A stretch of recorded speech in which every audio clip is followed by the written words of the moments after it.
né? É o chamado paganismo, né? Então, o livro da sabedoria, Sagrada Escritura, ele vai dar a causa disso, né? Ele fala que isso é em função da vaidade. Como é que a humanidade sai do monoteísmo para cair no politeísmo, né? Aí o livro da sabedoria, Sagrada Escritura, aponta como causa a vaidade, né? E 3 tipos, né, de idolatria. Nós vamos ver que a história da humanidade e dos povos antigos vai seguir exatamente esse percurso aqui. Então, tudo começa pela vaidade. A vaidade vai levar o culto aos mortos.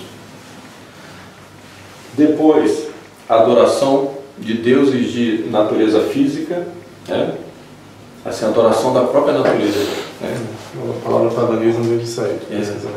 E depois, né, a adoração de animais. Religião de quem morava nos campos. São Tomás vai explicar. Essa explicação de São Tomás aqui, como sempre, né, presta atenção, a primeira causa, né, para que a humanidade caia nesses tipos de idolatria.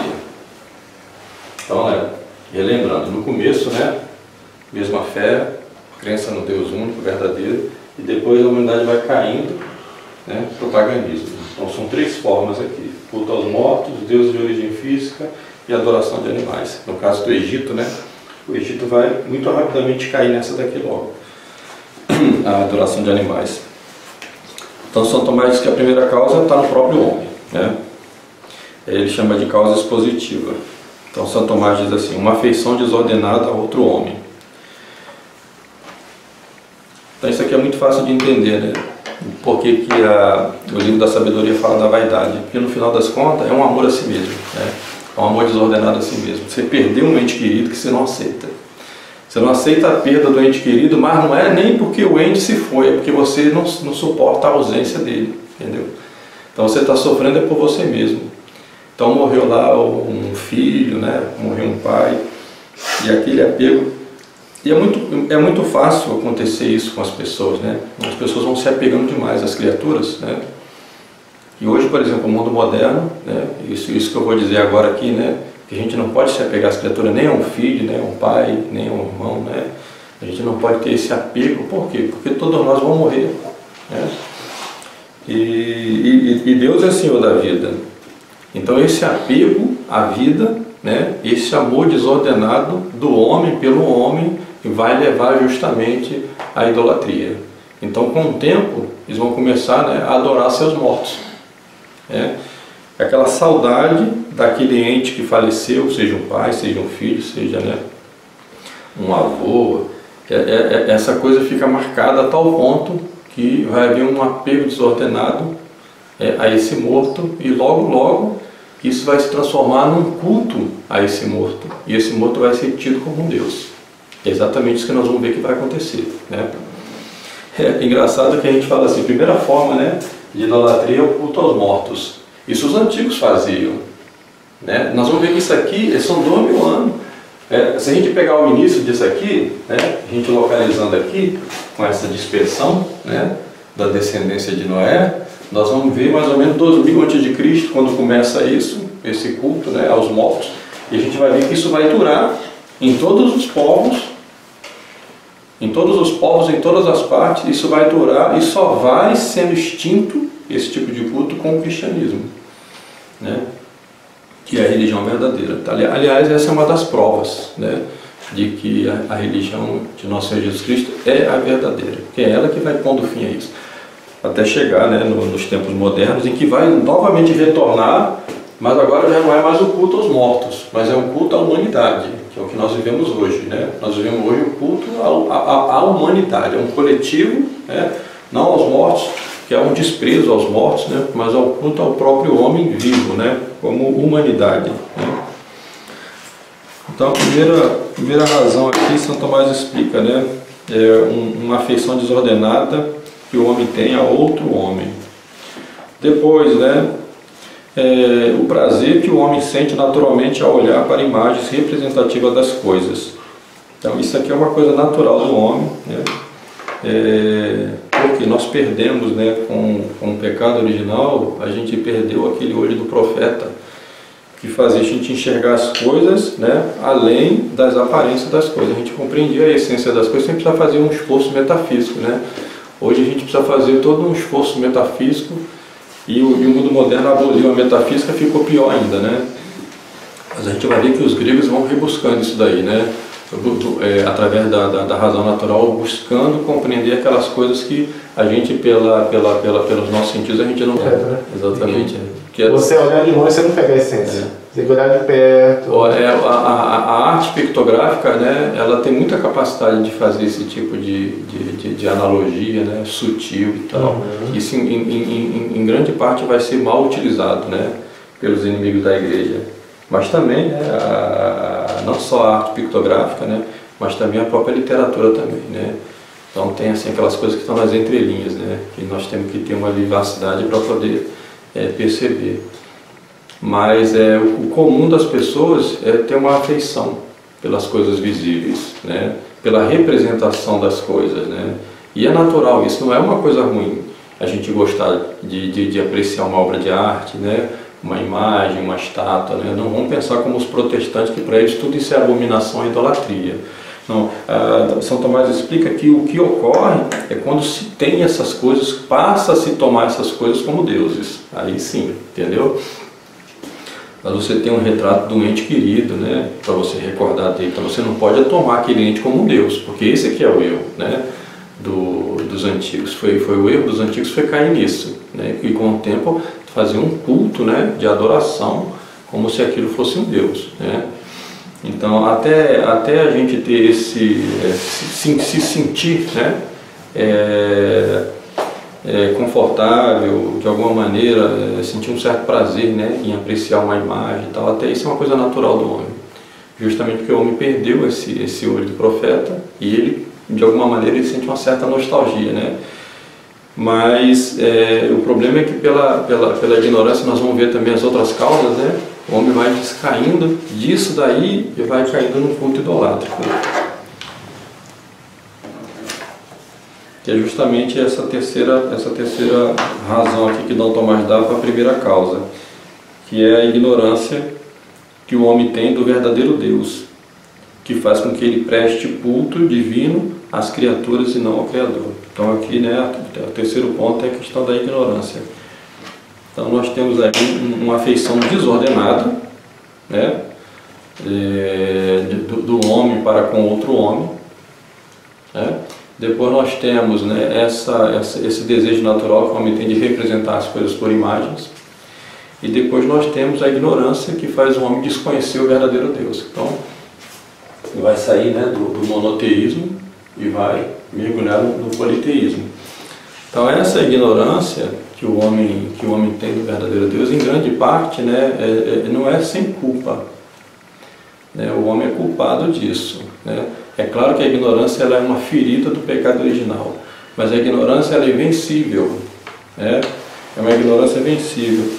E essa ignorância que faz o homem se afastar de Deus, a Sagrada Escritura fala que o homem é culpado disso, porque pela nossa razão natural, pela nossa inteligência, a gente é capaz de perceber a grandeza da criação. Se a gente é capaz de perceber a grandeza da criação a tal ponto que o homem passa a adorar a própria criação como se a criação fosse Deus, né? O homem é culpado, porque ele deveria era amar o Criador dessas coisas e não tomar essas coisas como deuses, né? Porque quando a gente contempla a beleza da natureza, é mais uma razão para a gente amar Deus e não se afastar de Deus, né? E ficar mergulhado num culto idolátrico, né?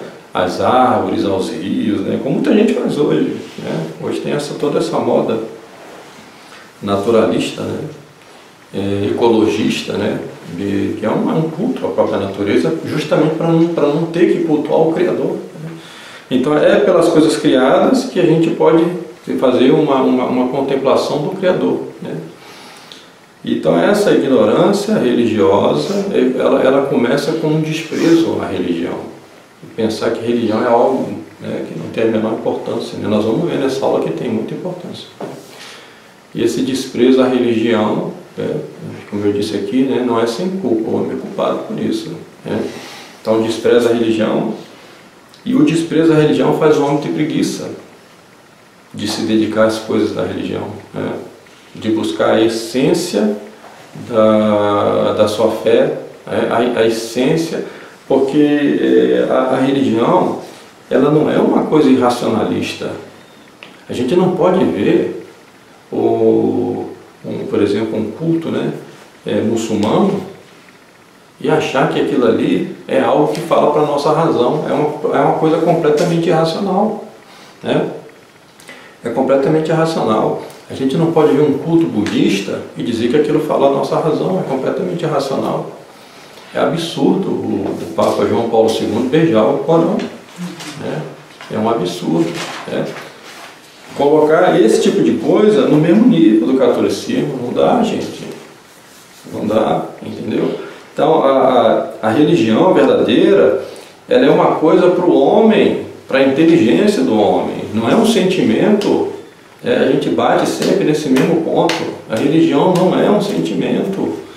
Não é um sentimento. Se fosse assim, a gente podia dizer que os muçulmanos têm mais fé do que nós. Porque eles são muito mais, né, observantes dos preceitos que eles seguem do que nós. Não tem um muçulmano em qualquer parte do mundo que quando chega aquela hora de fazer a oração, ele não se volta para Meca. Nós vimos isso lá em Roma, né, Eliane? Você vai lá na loja do cara comprar uma coisa, o cara não posso atender que está na hora da oração. Fecha tudo, bota o tapetinho dele lá, se volta para a Meca e vai fazer a oração dele, entendeu? Agora, isso é fé? Não é fé, é um sentimento religioso que eles têm. Um sentimento religioso, né? O sentimento religioso, né, é uma ignorância de religião. Né? É uma ignorância, que a religião deve falar para a nossa inteligência e não para os nossos sentidos, porque nós vamos ver, né, que esse povo aqui, antigo, eles eram muito mais observantes de religião. Por quê, né? Porque era esse tipo de coisa. Nós vamos ver aqui com detalhe, né? Vocês vão ver que são coisas muito interessantes, né? E aí que entra, né, a segunda causa que Santo Tomás explica. Essa aqui, ela é fundamental e está completamente esquecida hoje em dia, né? Eu vou perguntar se algum de vocês aqui é capaz de... Nós falamos aqui as causas que estão no próprio homem, né? Que São Tomás fala são internas ao próprio homem. Mas tem uma que está fora do homem. Alguém é capaz de arriscar aqui?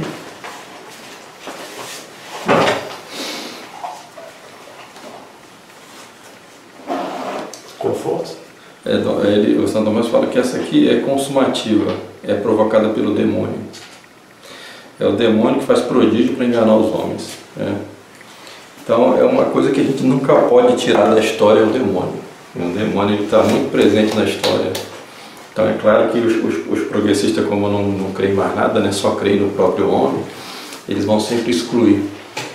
Então esse sentimento religioso que a humanidade tem, né, de procurar se apegar aos sentidos, às sensações, como a gente vê esse pessoal da Canção Nova, né, que ficam ali entrando em delírios e mais delírios, né?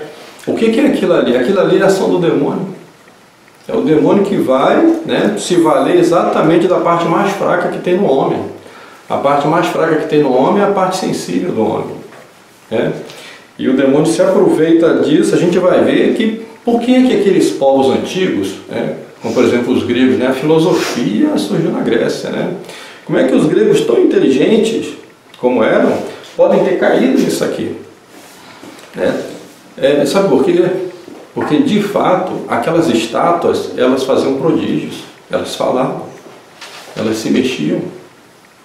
Você pega a Sagrada Escritura ali, né, você vai ver que tem passagem na Sagrada Escritura em que a manifestação demoníaca nessas imagens. Então o demônio fazia isso, né, fazia esse prodígio para enganar essa gente, e eles ficavam aterrorizados, né? Tem uma passagem também de um santo, não me recordo agora qual santo foi, que ele mandou a estátua de Zeus ficar quieta. Mandou a estátua de Zeus calar a boca, porque a estátua falava, entendeu? Então assim, a ação do demônio, né, É claro que hoje a gente vê a ação do demônio hoje de uma maneira diferente, né? O demônio já não precisa fazer essas coisas mais, né? Mas ali, né, antes da redenção, era muito frequente essa ação do demônio. Então São Tomás ele vai acertar aqui, né, se referindo a essa ação do demônio, que é uma coisa completamente excluída da análise que os historiadores fazem, né? Excluir o demônio da história, né? E o Cortés, quando ele venceu os astecas, né, ele começou então a destruir aquelas estátuas, porque se você pegar as representações das estátuas gregas, né, a gente vai ver uma certa beleza nas estátuas gregas, né? E a representação dos deuses, né, de natureza física dos gregos, né? Isso bem diferente dos egípcios. Os egípcios eram aquelas estátuas horrorosas, né, de animais. Agora os astecas não são nem homens nem animais, são demônios mesmo. A representação são de demônios, coisa assim horrorosa. Então quando o Cortés começava a quebrar essas estátuas, o povo ficava assustado, porque, né, agora vai vir o castigo, né? Porque eles viviam sempre aterrorizados. Os povos antigos não amavam seus deuses, eles temiam seus deuses, né? Se eles pudessem se livrar desses deuses, né, eles não se livravam porque eles tinham pavor, né? Dependendo, né, como é que as coisas vão chegando a esse ponto. E como é que isso foi banido do livro de história, né? Porque no livro de história eles nunca falam dos sacrifícios humanos, né? Parece que é uma coisa esquecida, né? Eles vão falar do relativismo cultural, toda a cultura é boa, toda a religião é boa, tal, mas eles vão passar por cima da questão dos sacrifícios humanos, né? A cultura asteca era muito boa, né? A cultura dos incas, né? Mas aí o sacrifício humano que faziam? Foram exterminados, né, pelos espanhóis. Eles não falam. Só que ninguém fala da exterminação deles mesmos, né? O culto a Pachamama, né? Sacrifício humano, sacrificava criança para Pachamama, né? E eram crianças que eles selecionavam, né, desde o dedo nascedor, já deixava a criança já ser preparada para ser sacrificada, entendeu? Quer dizer, então você imagina, né, o pobre da criança, aquela vidinha que teve, né, já toda destinada, tinha que ter um tipo de alimentação específica, aquela criança só podia comer tal coisa, né? Aí vai criando aquela criança até os 7 anos, 9 anos de idade, assim, né? Só pode comer tal coisa, tem que ficar trancada, não pode ver a luz do sol, não sei o que, assim, entendeu? Quando chegar naquela idade, oferecer sacrifício para a Mãe Terra, para te amar. Isso os historiadores não falam, né? Bom, então, esses três tipos aqui, nós vamos vendo que vai ser como uma espécie de degradação, né? Começando com o culto aos mortos, depois passa pelos deuses de origem física, para terminar com a adoração de animais, e aqui já vai chegando ao nível mais baixo aqui, sacrifícios humanos, né? Todo tipo de sujeira que se possa imaginar, né, vai chegando aqui. E esse tipo de decadência é recorrente na história. Então quando a gente vê os dias de hoje, a gente fica bastante assustado, porque a gente vê que nós estamos diante de um quadro, né, de decadência absoluta, né?